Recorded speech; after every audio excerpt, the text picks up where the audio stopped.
Hey YouTube, well, I don't want to make this video too long, but I did want to cover a couple of things, and hopefully I can do that in my own way. This is my thoughts, this is Stephen Backman's thoughts. It doesn't have to be anyone else's, but and you can disagree all you want, but yeah. Look, so I've heard from some car people, not all obviously, but there are some out there, and I think they're just young guys because they just look at numbers on paper and they think that's all there is, and they'll talk about, American V8's and, or just V8's in general being these large displacement engines and not making a lot of horsepower for their weight and their size, and you think, well, it's not quite like that, because they'll often say, oh, look at these cars here, they have such big engines and they don't make much horsepower, and you think to yourself, yeah, if you're comparing that with let's say a Golf GTI, a Golf GTI is top of the range Volkswagen Golf, and they're quite expensive, so versus probably what would be a mid-range car. I mean, it is just dollars you're talking about here. And those cars, the only way they get all those horsepowers per ton or whatever you want to do, want to classify it as, is simply forced induction, whereas the V8 is not forced induction a lot of the time. And the reason why most car guys... Alright, so the reason why people go on about... I don't know, I can't work out why it keeps doing that. The reason why, I'm just thinking how to describe this. Right, so it's like comparing apples and oranges, really. When people talk about horsepower figures, and a lot of people just don't realise that, like all these young car guys don't realise that most people can't afford a $70,000 car that has 500 horsepower or whatever. That's just not realistic. Most people are not going to spend that much money on a car. Never in a million years. Those cars are just generally for a very select few people. That's why they don't make them in high numbers. That's why they're not sold in high numbers. That's why, yeah. And a lot of those JDM cars that make all that horsepower, I can tell you, they are the most unreliable pieces of junk. Alright, they truly are unreliable junk. Alright, the fact is they spend more time in a garage than they do on the road, and that's fact. Alright, most of the guys that work those cars off their tits, I'm telling you, they don't spend much time on the road. They're always blowing something up, they're always destroying something, because they're pushing all the components to the absolute maximum, and that's why you're not worth anything. Like, it's why they sell for nothing. Because nobody wants to buy junk, alright? Fact. I mean, I would put them on the same level of reliability as an Italian supercar. And we all know how reliable an Italian supercar is, don't we? I mean, people always go on about, like, the Top Gear and all those car shows always went on about how great Ferrari and Lamborghinis were, but let's be honest, none of us would really own one.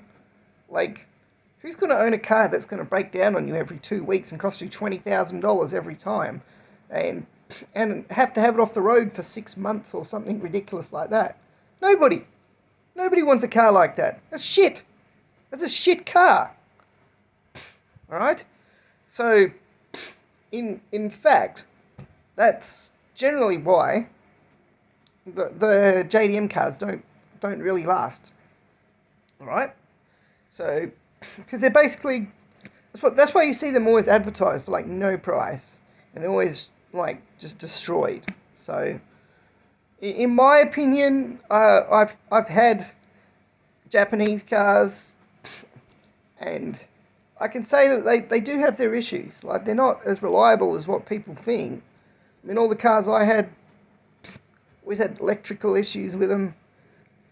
One of them I did work quite a lot, and it never really gave... I mean, it was alright. It was alright for its time and for what I used it for, but it was ended up, I think I spent $20,000 buying that car, and I spent about $11,000 upgrading it, and I got $500 for it. That gives you an idea of just how you know, all those upgrades and everything really, it's what they're really worth, you know. Although I knew that when I was doing the upgrades, I knew that it wouldn't be worth anything. I just wanted to, but that's what you do at the time. But look, the reason why I'm saying this, because a lot of these people saying, you know, a 300 horsepower V8 is like nothing in today's terms. Well, have you ever driven a 300 horsepower car on the road or more? Like, let's say it's between.